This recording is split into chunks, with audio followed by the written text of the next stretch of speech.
Tonight, the warmest of White House welcomes. Donald Trump heaps praise on El Salvador's president, Nayib Bukele, who's playing a critical role in contentious mass deportations. What they've done to us at the border should never and can never be forgotten. It's a sin, what they did, and you are helping us out.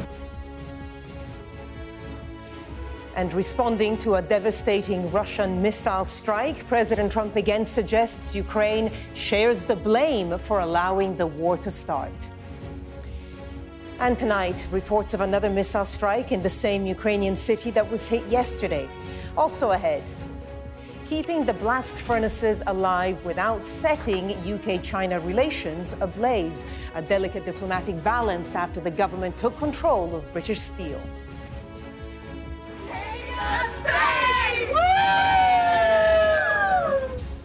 Sending the stars towards the stars, an all-female celebrity crew blasts off on a short but history-making trip to the edge of space. You never know how much love is inside of you, like how much love you have to give, and how loved you are until the day you launch. And golf hails a new king after Rory McIlroy becomes only the 6th player to claim the career Grand Slam.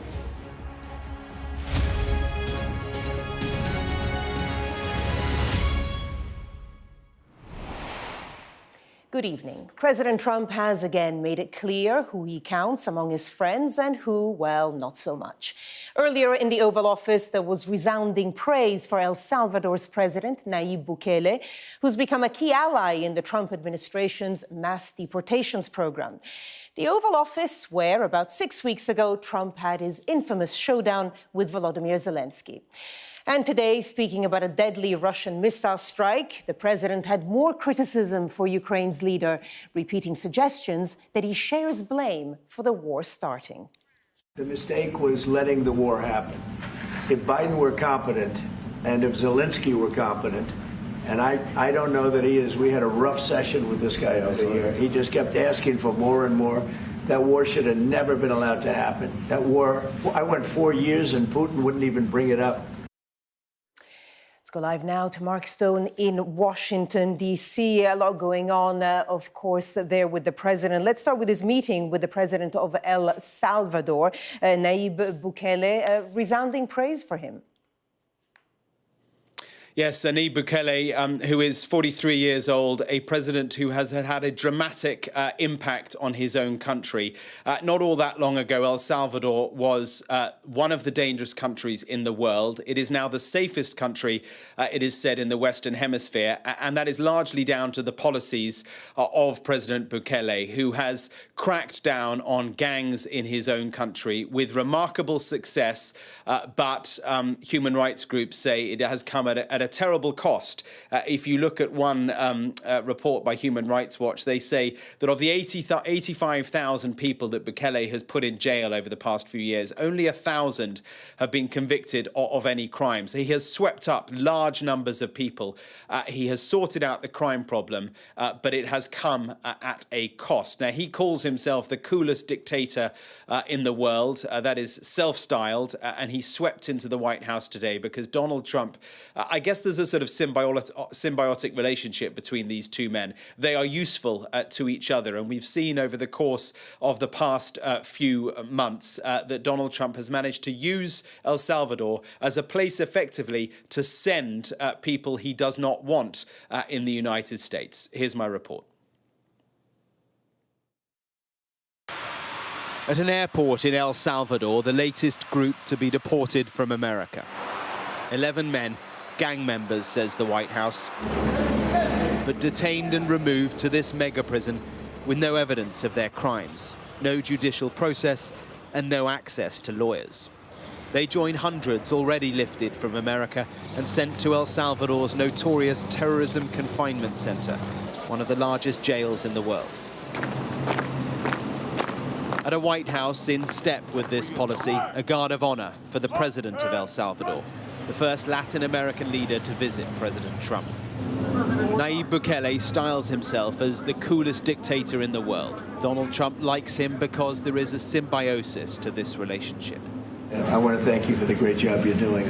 I appreciate it very much. Thank you. Bukele has an 80% approval rating in El Salvador. He's turned a soaring crime rate on its head, the world's most dangerous country to the Western Hemisphere's safest. Sometimes they say that we imprisoned thousands. I like to say that we actually liberated millions. So, you know, like... It's very good. Who gave him that line? Do you think I can use that? The images, the rhetoric has pitted Donald Trump against his own courts. But he is doubling down and has ambitions to go further, to outsource American prisoners, American citizens, to El Salvador too.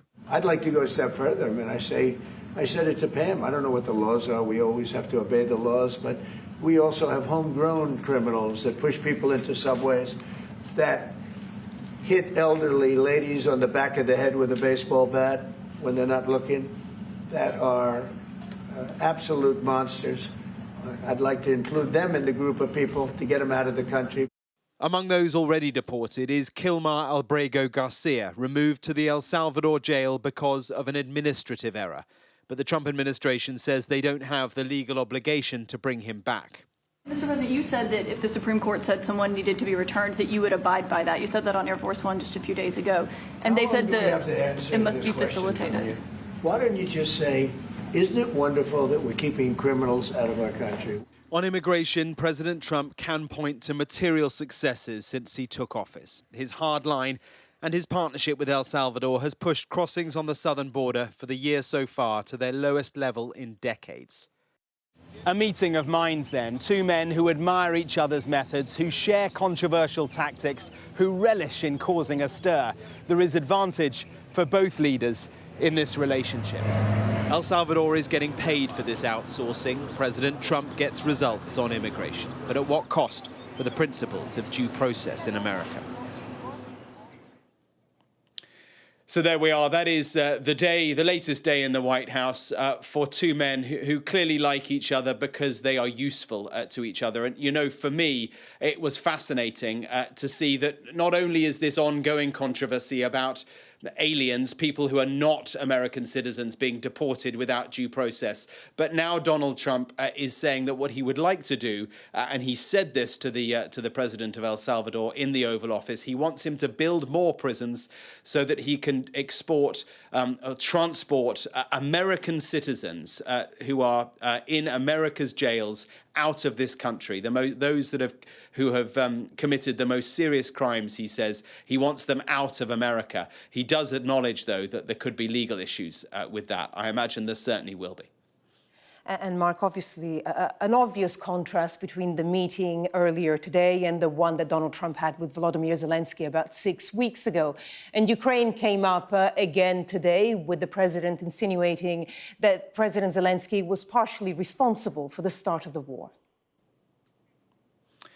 Yes, I suppose it's also worth pointing out that there was a president in the White House today who may have been wearing a suit, but he wasn't wearing a shirt and tie. And remember, it was just a few weeks ago that another president, President Zelensky, turned up not in a shirt, tie or suit and got vilified for that. But it was the case today that there were questions asked about Ukraine. It has been a really horrific weekend for the Ukrainian people. The latest attacks here, you can see on the screen. Sumy was one of the cities targeted by Russian airstrikes over the course of the weekend. Some might have expected that Donald Trump would have called out President Putin more vociferously. He chose not to. He said he was not happy with President Putin. But again, he referred back to his narrative, which we've heard so many times before now, that ultimately this war is the fault of President Biden for allowing it to happen, and President Zelensky somehow as well. He is unwilling to place any blame on the aggressor from all this, the man who chose to invade Ukraine, and that is Vladimir Putin. Now, that may be because he sees that he is in the middle of a very delicate negotiation now. We know that Steve Witkoff on Friday met with President Putin. He's trying to carve out some sort of a deal. He said he could solve this war in a day. It's taken him nearly 100 now, and he has not yet solved it. So we will see where it goes. But certainly it was telling that President Trump was unwilling to call out President Putin after a weekend of violence in Ukraine. Mark Stone with the latest there from Washington, D.C. Mark, thank you.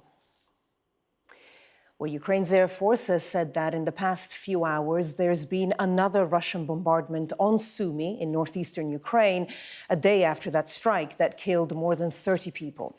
In his nightly address, President Zelensky said there will be more unless the world puts increased pressure on Russia. Russian state propagandists are preparing their audiences for the fact that negotiations and diplomacy will not work. And there's only one reason for this. They are not afraid in Moscow right now. And if there's not enough pressure on Russia, they will continue to do what they are used to, continue to fight. Our security and defense analyst, Professor Michael Clark, explains more now about what kind of missiles were used in yesterday's attack. Last night, the Russians fired 62 drones at Ukraine. Ukraine say they shot down 40 of them. But the ones that are really hurting today are the two ballistic missiles which the Russians fired up in the northern part in the city of Sumy. Sumy is a city, it's only 18 miles from the border, and these two ballistic missiles hit one area. The reason that two missiles are fired is because that gives you a 98% chance of hitting the target that you're interested in, one missile following the other. And those two missiles killed 34 people, wounded at last count 117, and the devastation was fairly considerable. Today, the Russians said that they were targeting a meeting of Ukrainian commanders. That's not consistent with what else we know. They said that they fired two Iskander missiles. We know about that. Iskanders are a modern missile, quite a heavy warhead, and they are pretty accurate. So the Iskanders are pretty likely to hit whatever it is that they're aimed at. But also, according to the Ukrainians, one missile hit the university building, the second missile went off above ground, and at least that missile scattered munitions. It was a cluster bomb.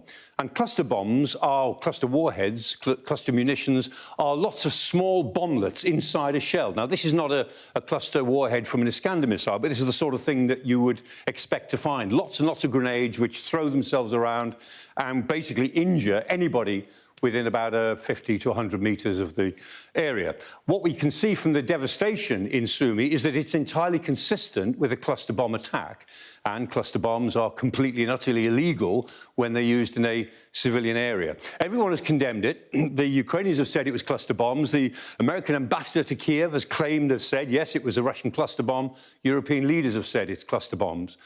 President Zelensky is extremely angry about this. He's made very emotional statements today saying that only scum would do this, to quote his words. And he said to President Trump, come and see this. Come and look before you think about your next move in trying to create a truce or a ceasefire with the Russians. Come and see what they do. The Russians say, Peskov, the spokesman from the Kremlin, said, we only target military sites. That's our policy. It's obviously not true in this case. And Zelensky is constantly urging President Trump to think about this as you try to take forward this demand that you create some sort of ceasefire. Well, we'll see if President Trump is really listening. All that President Trump has said so far is that he said this, he's told, is a mistake. But it's not clear whether he means it was a mistake for the Russians to try it in the first place, or somehow it's a mistake in targeting.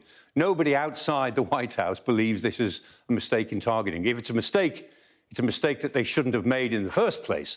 And we'll see if President Trump is aware of that as the discussions towards a ceasefire go forward. Well, with me now is Tim Marshall, foreign affairs writer and the author of the newly revised Prisoners of Geography. Tim Marshall, thank you so much for being with us. Now, Prisoners of Geography came out 10 years ago. You've just revised it. So obviously, a lot has happened in the past 10 years. I'd love to speak to you about, I guess, the international world order, how it's been appended, what you make of it. Let's start with Ukraine, though. On Friday, we saw Steve Witkoff and Vladimir Putin shake hands. Less than 48 hours later, we see an attack against civilians. What are you making of Donald Trump's attempts at peace in Ukraine? They're not being particularly successful, but I don't think he's trying that hard for a fair settlement. I mean, he said coming into the presidency that he would sort it all out, but he's always been against Zelensky. Mr. Witkoff, his envoy, is a very, very experienced financial guy. But he, in a previous statement, seemed to think that the Ukrainians had taken the Russian city of Kursk. They hadn't. They were just in a tiny little part of Kursk region in Russia. He doesn't seem to display that depth of knowledge. And Mr. Trump's reaction to those terrible events in Sumy just, again, shows you that push comes to shove, he's prepared to sell Ukraine down the river, and this pushes everything onto the Europeans, who are scrambling, but I'm not sure they've got what it takes to shore everything up. I mean, your book is all about geography. You look at geopolitics specifically through that lens. And I guess geopolitically, the focus has shifted for the US from Russia to China. So how does that affect Donald Trump's policies? In general, geopolitics, geography is always important. It's just which bits of the world are. So 19th century, where the coal is pretty important. 21st century, where the lithium becomes more important. On Ukraine, I'll try and be quick on this, but Trump is actually returning to something that's quite deep in the American psyche. Look up George Washington's farewell speech. He said, "Do not entangle yourself in European affairs." And that's been a strain in American thinking. Now, they only came in 1917, again in 1944. They stayed on for the Cold War, and then they stayed on for Ukraine. Because American thinking is we don't want one power to rise on the continent of Europe, which is so powerful it could even challenge us.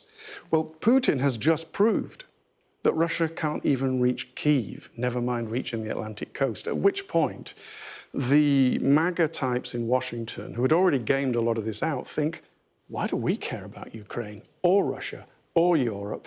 And they are now focusing much, much more on the Pacific. They mean what they say, and we don't have the luxury of 4 years to wait it out and hope that somebody else more palatable comes in, because in 4 years it could be too late.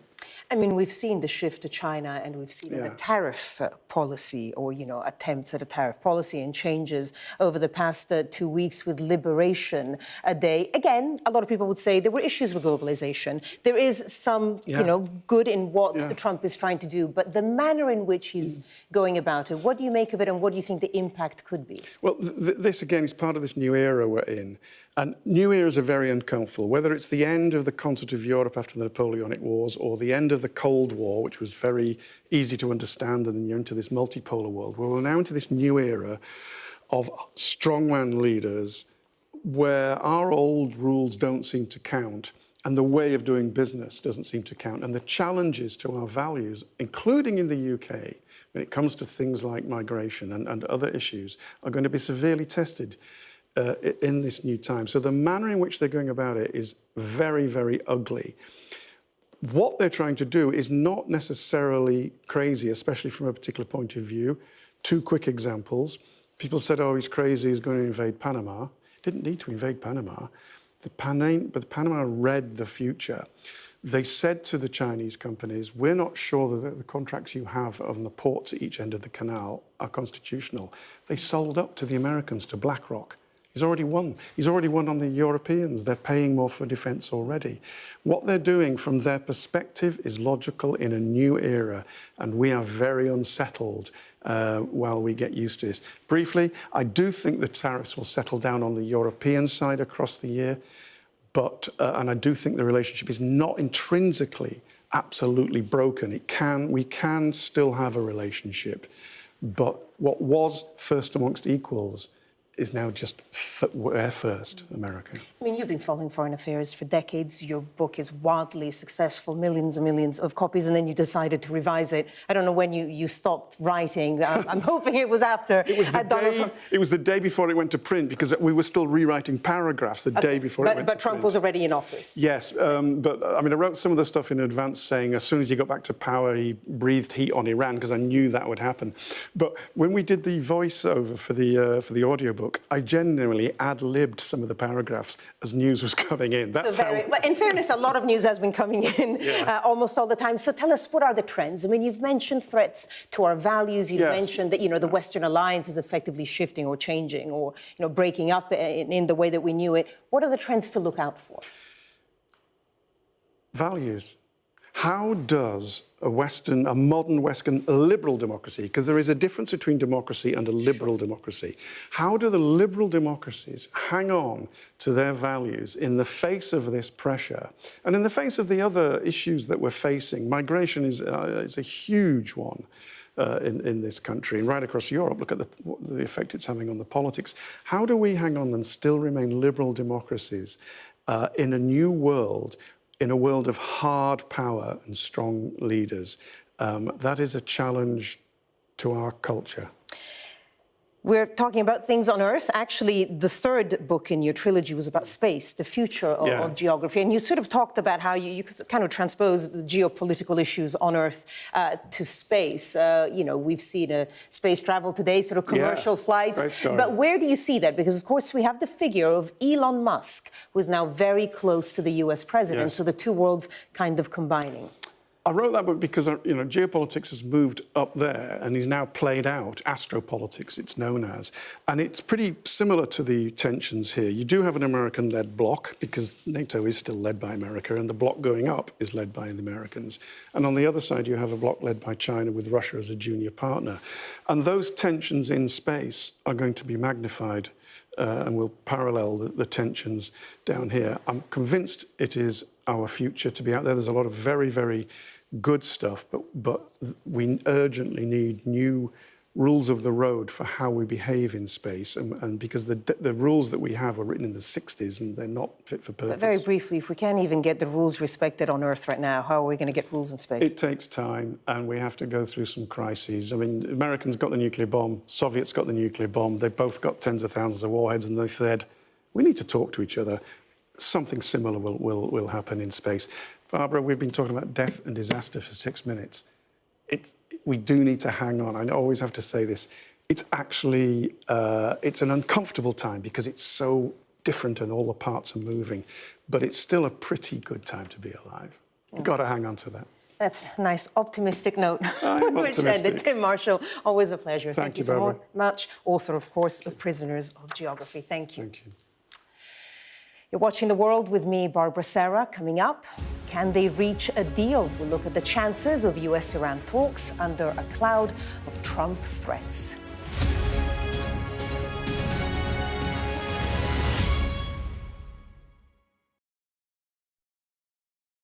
They are pushing forward, trying to get people to disperse. What Prince Harry wanted to do was to eject me. Is that your opinion? It is. It is. They were serious, coordinated attacks. It's an entire generation that will have to contend with the horrifying impacts of this conflict. The number of patients is increasing. It's been quite some day. Hey, what country are you From the UK. Why don't you go back to your country? You've gone viral. I've ever had such a reaction.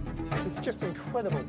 Since the Oval Office meeting, have they reached out to you? If Ukraine asks for help and its allies decide to help, then that's the end of it. Criticism of you, the president, is banned. How is this a fair election? Historic day here today. Beth Rigby from Sky. You said to people, I'm not coming back for more, but you have come back for more. There could be some more painful decisions to come. Thank you. Thank you all.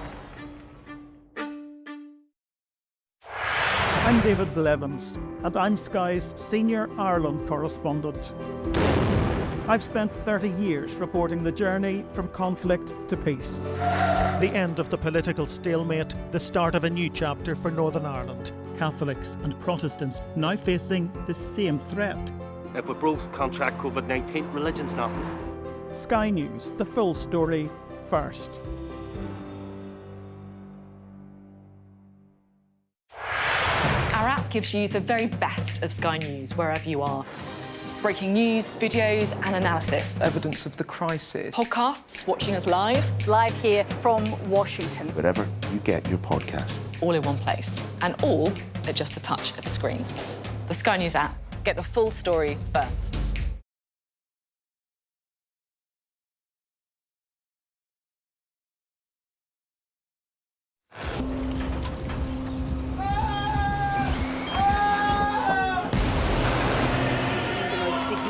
Day of this conflict. They keep telling us that they want aid. And this is what's left of it.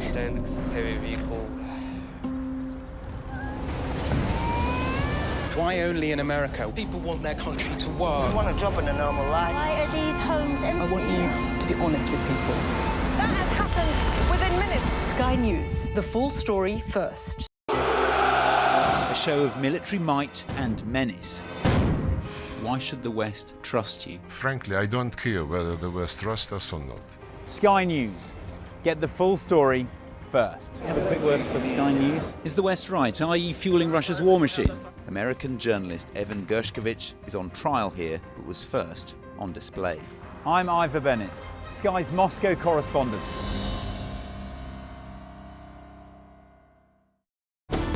Jubilation in the streets, while some emotional. This is a political victory for Prime Minister Modi and his Hindu Nationalist Party. I'm Neville Lazarus, and I'm Sky's reporter based in Delhi. Companies like these are helping India in its trajectory to be a serious player in space exploration. Sky News, get the full story first.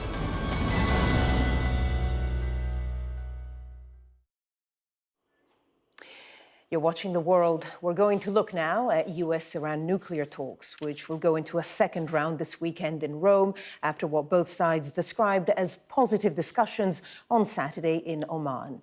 Well, the Gulf country acted as a go-between in the indirect talks. President Trump said tonight Iran knows what it needs to do. I want them to be a rich, great nation. The only thing is, one thing, simple. It's really simple. They can't have a nuclear weapon. And they got to go fast because they're fairly close to having one. And they're not going to have one. And if we have to do something very harsh, we'll do it. And I'm not doing it for us, I'm doing it for the world. The American side also said their aim is to reach an agreement in the shortest possible time. But of course, this won't be easy and will require necessary will from both sides. Our counterparts made a considerable effort today to show their willingness to reach a fair and appropriate agreement. Well, President Trump has warned of a harsh response if the talks don't go well and appears to have matched that with a show of force. It's centered on a remote and secretive US-British base on the Indian Ocean island of Diego Garcia. It's just short of 4,000 kilometers from Iran's southern coast and has seen increased deployment of B-2 stealth bombers. The US has used the base for previous air missions over the Middle East. As many as 6 B-2s have been relocated there in March, which would represent about a third of the US fleet. Well, joining us now is Dr. William Alberque, NATO's former Director of Nuclear Non-Proliferation and now a Fellow at the Henry L. Stillman Center. Sir, thank you so much for joining us here on The World. So first of all, both sides are saying the talks were quite positive. Obviously, it's very early days. But what do you make of the timing? A new president in the White House, Iran going through a difficult phase, perhaps more weak than it has been for a while. Does that mean that there is more of a chance of a deal now than there has been previously? I do think this is one of the best chances for a deal that we've seen since the U.S. withdrew from the JCPOA originally, because, as you pointed out, Iran has a much weaker position, losing its proxy support in Syria, the war between Israel and Hamas, the war between Israel and Hezbollah, a general weakening of its position. And also, they've already gotten as close to nuclear weapons as they can possibly go without actually building the weapon. So I think it's really in Iran's interest. They know that if they cross that divide and build a viable nuclear device, that they're risking all-out war by Israel and the United States against them. So it's in their interest to find a deal right now where they can actually get sanctions relief from the United States. And that looks like what Trump wants to do. If he can get Iran to agree that they're not going to cross that divide and build an actual nuclear weapon, then there could be a deal here. I was going to ask you that. I mean, what does a deal look like? Is it total disarmament, like some people suggest, or is there perhaps more mutual realism where it's a balance, limits and monitoring in exchange for the relief from sanctions? Well, of course, if you're the Trump administration, you're going into negotiations, you're going to ask for the highest demand possible. You're not going to give up on that demand first thing. So you're going to say, yes, we're going for total disarmament. It's probably not that realistic, and they'll probably accept a lot less than that. They'll probably accept some kind of limit where Iran, again, doesn't have an actual warhead, but they have the capability to move towards it. plus transparency to make sure that we have warning if they exceed any of their limits, and in exchange, a degree of sanctions relief. I think that's viable. But again, when you go into a negotiation, you want to ask for the highest thing possible, which would be total elimination of Iran's capabilities, which, quite frankly, I just don't think they're going to get. We do know that President Trump has a pretty unique diplomatic style, if we can call it that. We've seen the B-2 stealth bombers now on Diego Garcia. We hear some pretty strong words come out of the White House every now and again. How do you think that plays with Iran? Because one could also argue if they feel particularly threatened and weak, they could perhaps dig their heels in and feel that they do need defensive nuclear weapons. I think when you look at what's happened over the past year, especially with airstrikes that have occurred in Iran, missile strikes that Iran has unleashed on Israel, I think we've seen a huge escalation. And I think Iran is actually incredibly worried right now that the US and Trump in particular might go much, much further. Rather than making them more incentivized to cross that line, which could result in total war and result in the destruction of the Iranian regime, I think they don't want that. I think they're really, really concerned that that's what would happen. And so rather than do a race to the bomb right now, which would result in a war, I think they're willing to pull back from that brink because I just don't think they see a way that they can win. We are always talking, unsurprisingly, about Iran and the US, but of course the previous nuclear program had other European countries, for example, as part of it. And we heard from, I think it was the French foreign minister today, saying that US-Iran nuclear talks must conform with European interests. Is it the Europeans trying to still feel relevant, or is there an argument to that it can't just be between the US and Iran, it should involve other powers? Any deal between the US and Iran is going to have to involve the International Atomic Energy Agency to verify the deal. And if that's the case, the Europeans will be involved because they're part of the leadership of the IAEA. So I think this French statement is more an attempt to assert relevance rather than an actual statement of hard lines. I think if the US and Iran come to a deal, it will be monitored. It will be monitored under the IAEA, and the Europeans will be incredibly satisfied with that because that's what they really want. They want to see the IAEA involved. They want to see strict limitations. They want to see transparency and stability. And if that ends up relieving sanctions to some degree and moving Iran back towards the mainstream international system, that'll be good. The other issue, of course, for the Gulf states is going to be Iran's continued support for proxy operations like the Houthis and Hezbollah and Hamas. That's going to have to stop to have a real lasting peace, and that's not on the table right now. So we have to see where that's going to go. We are, of course, hoping for some kind of deal. Most people are. But what do you think the price to pay would be if a deal isn't reached and negotiations break down? I mean, if negotiations break down, I think the United States will continue to put pressure on Iran. I think you're going to see increased military threats. I think you're going to see real brinksmanship. And ultimately, I think Iran's going to back down.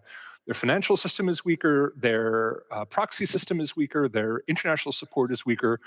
Unless Russia and China really intervene on Iran's behalf, which I don't think they will, I think Iran is going to have to capitulate. So I think we're going to see either Iran making it the best deal possible, or we're going to see increased U.S. pressure, increased warlike rhetoric.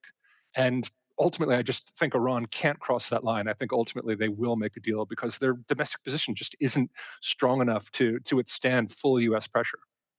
Well, they're meeting again in Rome at the end of the week, so we'll see what comes out of that. For the moment, Dr. William Alberque, NATO's former director of nuclear non-proliferation. Sir, thank you so much for sharing your views with us. Thank you, Barbara. Beijing has warned the UK government to treat the Chinese owners of British Steel fairly after taking control of the company. Xingye Group retains ownership of British Steel, but authorities here are now running day-to-day operations. They're now racing to keep the furnaces burning in Scunthorpe as the government manages the diplomatic fallout. Our business and economics editor Paul Kelso reports. Waiting to be shipped to Scunthorpe, some of the raw materials the government has spent the weekend scrambling to secure to protect the short-term future of British Steel's blast furnace plant. Literally keeping the home fires burning matters, because if these furnaces go out, the plant is dead. With fresh supplies of iron ore en route from Australia and coking coal from the United States, the Deputy Prime Minister is confident it has a future. We've got the raw materials, they've been paid for, and we're confident that the furnaces will continue to fire. We've taken the action we've taken over the weekend. It was important that we did that. We secured the site. Having seized control of the company from its Chinese owners at the weekend, the Prime Minister met new Chief Executive Alan Bell, on the right here. He will work alongside a team from consultants EY on short-term survival and a long-term plan, likely to start with nationalisation.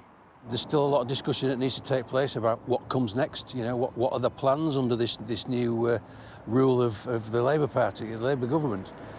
So we're still waiting to get that detail as to what's going to follow after the weekend. But yeah, I think it's safe to say that we feel a lot more secure now than we did before.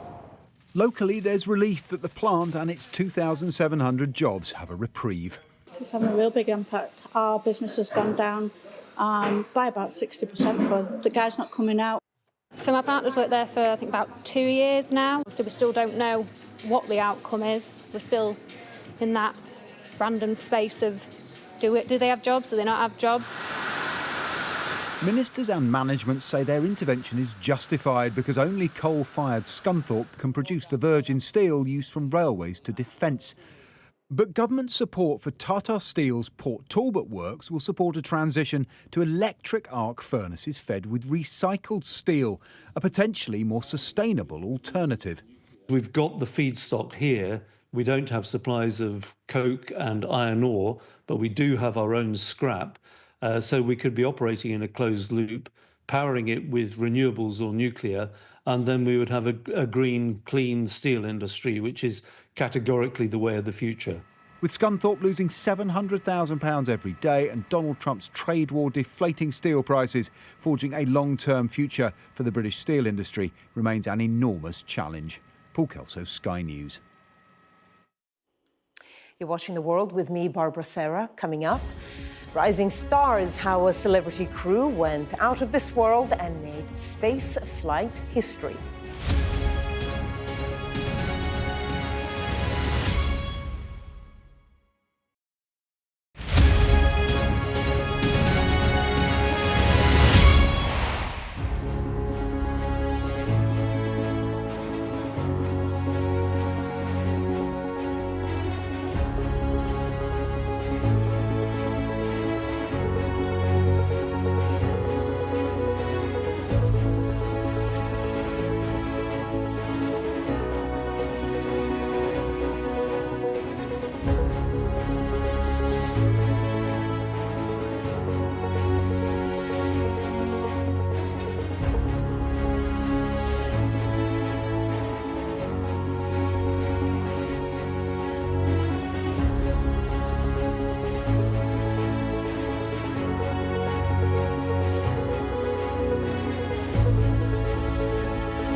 Play Sky News.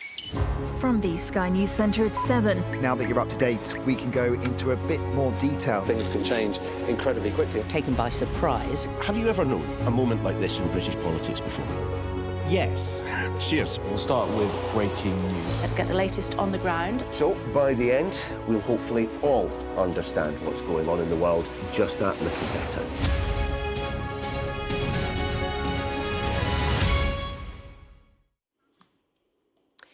A star-studded crew has blasted off on the first all-female spaceflight in 60 years, which was up and down in about 10 minutes. The event was a slick production for Blue Origin, founded by billionaire Jeff Bezos, whose fiancée, Lauren Sanchez, joined celebrities including Katy Perry on board. Our science correspondent Thomas Moore reports. It was the day glamour came to the launch pad. Designer flight suits and a clutch of celebrities, including singer Katy Perry, the first all-female crew to go to space in more than 60 years. 4, command engine start, 2, 1, ignition.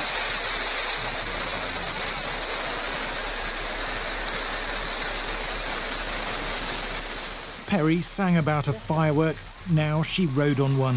New Shepard has cleared the tower. Soaring above the West Texas desert in a rocket built by Blue Origin, a 10-minute ride that took them to the edge of space. They were watched just about by some of the biggest names in showbiz. There was Oprah and some of the Kardashians. So it's very inspirational and just super proud of the girls, every one of them. And it's a very brave thing to do. 65 miles above the Earth, the crew unbuckled.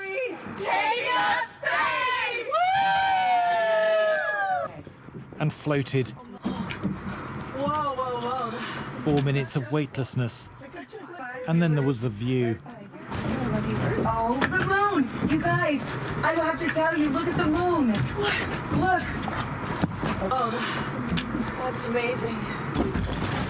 Oh my God. Then they were on their way back, touching down in a cloud of dust. There it is. Jeff Bezos, the billionaire owner of Blue Origin, welcomed back fiancée Lauren Sanchez and the other new astronauts. It will take them a while to process their experience. Complete and utter joy and gratefulness. Like, it makes me want to come back and just hug everyone and be like, oh my God, we're in this together. I think this experience has shown me you never know how much love is inside of you, like how much love you have to give. And how loved you are until the day you launch. This is space tourism, out of reach for all but the super rich and their friends. But Katy Perry and her crew have a story to tell and perhaps another song. They kissed the edge of space. Aww. And they liked it. Thomas Moore, Sky News. And now And joining us now is NASA astronaut and former NASA Deputy Administrator Pamela Melroy, one of only 2 women to command a space shuttle. Madam, thank you so much for joining us here on the program. First of all, your reaction to what you saw today. Did you see it as something positive? It's my pleasure to be here, Barbara. Thank you. Well, they certainly looked like they were having a good time, which made me smile. I think professional astronauts understand that we explore so that more people have the opportunities to take advantage of the benefits of space and to bring more benefits back to Earth. It's a little different, a suborbital mission. It's a lot different than a professional astronaut. But I'm glad they got the opportunity to see the Earth from space. It means so much. I mean, presumably there will have been lots of little girls and little boys watching that, thinking that they want to go into space. What would you say to those children? What is it like to really go into space? It's magnificent. The Earth and its atmosphere and the colors that you see are just, it's nothing that no picture or video can compare. And I think it was very well stated by one of the people who went that you see the Earth as our home. It's a place where all the human beings you could ever meet, any music or books or anything, everything is here. And so that sense of looking down at the Earth and realizing it belongs to us and that we all belong to each other and to it, that's a very powerful sensation. I mean, what we're seeing is the increase of, I guess, commercial space tourism. We're likely going to see more and more of that. How do you think that squares with space travel for discovery, the kind of thing that you've been involved in? Well, the reality is that we go to space to benefit life on Earth. There's key things that you can only do from space. For example, the science that we do in space, microgravity, helping us understand the foundational physics behind things like fluid dynamics and how the human body works. We'll never understand the formation of the solar system or the formation of life unless we actually go to space and find and explore. But I'll tell you what, it's hard and it's still dangerous and it's expensive. And so we should all be looking back towards aviation. In the early days of aviation, the more we fly, the more we will know and the cheaper it will become so that we can bring all those benefits back. So I look at this as just one step headed towards space being like aviation is today, where anyone can buy a ticket. I mean, you mentioned the word step. Obviously, that brings to mind the phrase small step for man, giant leap for mankind. And you mentioned as well the risk of going into space. I'm just wondering how you feel looking at the images of those women going on what some people might call a jaunt in stylish outfits. I don't mean to be unkind, but do you think there is an element of that as well? Well, I'll just share, just for perspective.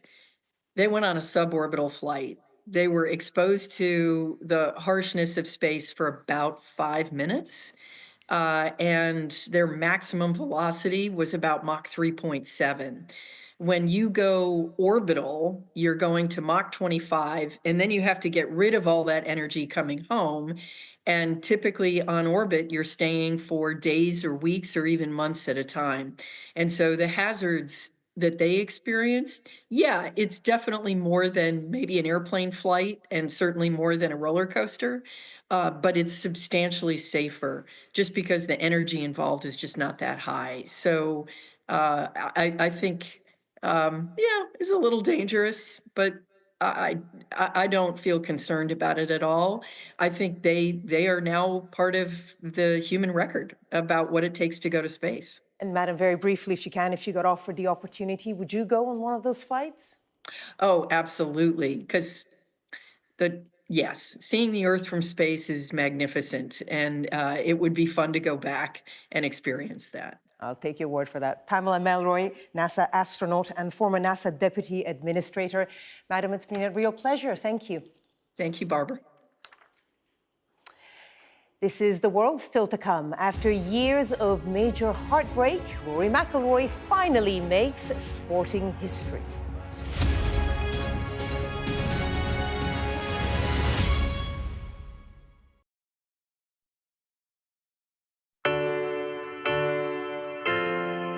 I'm Mark Stone and I'm Sky's correspondent based here in Washington, D.C. We'd been warned that we would meet people in the lowest moment of their lives. Their story is one of fundamental American failure. Well, a slow drive for the president as he approaches his golf club, but I have to say there are more media here than there are supporters. We love Trump! I've witnessed the remarkable passion for politics here, but the anger too. This is just the audience that Joe Biden wanted. Is this the moment to reform gun laws? You know, it's easy to go to politics. But it's important, it's at the heart of the issue. For all the talk of a toned-down, humbled Trump, yes, maybe there was just a little less rhetoric, a little less divisiveness, but in the end it was the same rhythm, the same speech, the same man. All them people that died in Russia and Ukraine, they'd still be alive today if Donald Trump was president. If it was my wish, have a businessman that's strong like Trump, but maybe just doesn't say as much, you know? We are under Israeli military restrictions in terms of some of the things that we can film. but it's important to be in there. What we've been allowed to see over here is a humanitarian corridor. Free wherever you get your news. A young American medical student is making remarkable things happen.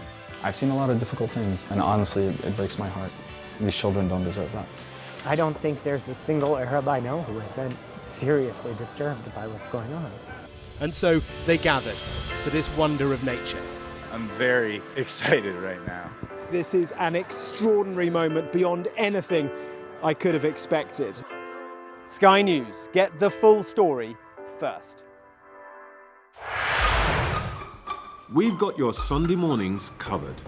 From the front page and the sounds of the streets to the voices of the people who make the major calls and big picture politics beyond Westminster.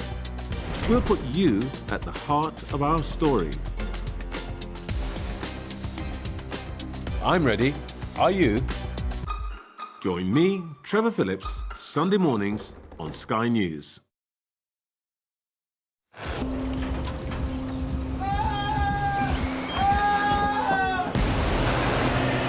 most significant day of this conflict. They keep telling us that they want aid. And this is what's left of it.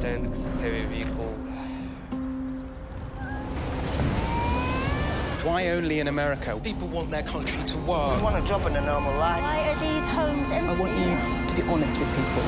That has happened within minutes. Sky News, the full story first. A show of military might and menace. Why should the West trust you? Frankly, I don't care whether the West trusts us or not. Sky News, get the full story first. Have a quick word for Sky News. Is the West right? Are you fueling Russia's war machine? American journalist Evan Gershkovich is on trial here, but was first on display. I'm Ivor Bennett, Sky's Moscow correspondent.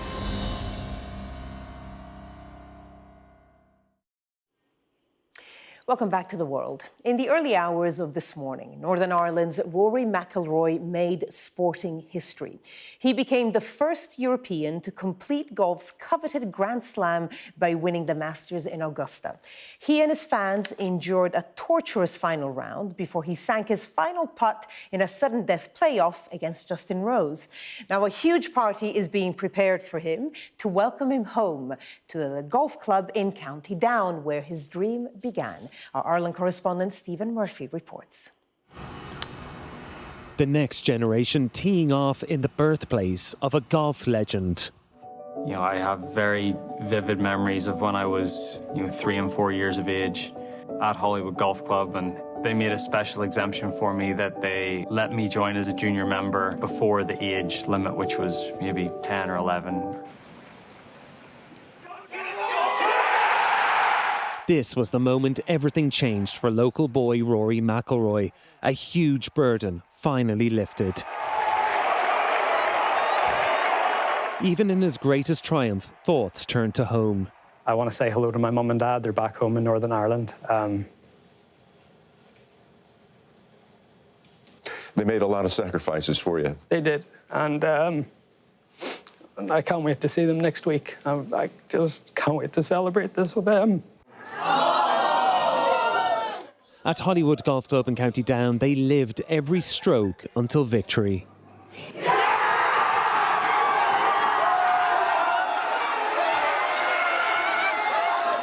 Today, you get the impression the Grand Slam hasn't quite sunk in yet.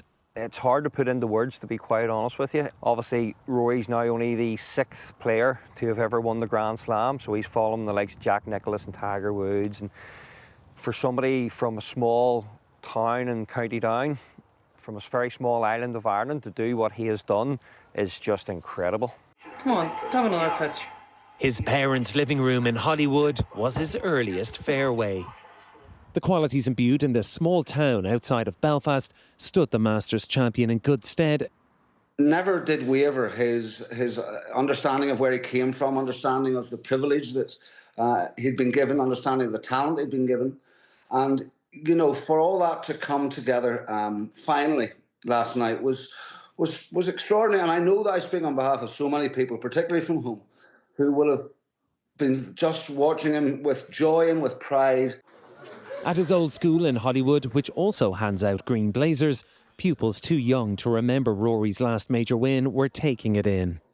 Having a golfer from here that's won the career Grand Slam, I think is just so huge. And I think even people that haven't played golf will hear about it, and I think it'll inspire them. Even some of our friends were watching it and they'd never ever watched golf or anything before, and they were like, is it always this exciting? So yeah. The inspiration that he gave us, he's showed how to be determined and to have the right mindset constantly, and that'll get you towards your goals, and I think that's really inspiring for all us students here in Sullivan. Rory McIlroy biscuits were flying out of the local bakers today, but the sweetest moment is yet to come here. This was his homecoming with his first major trophy. They cannot wait for him to return with the completed set. Stephen Murphy, Sky News in Hollywood, County Down. And that's it for this edition of The World. We're back tomorrow evening from 9 o'clock. Stay with us now if you can. I'll have Sky News at 10 right after the break.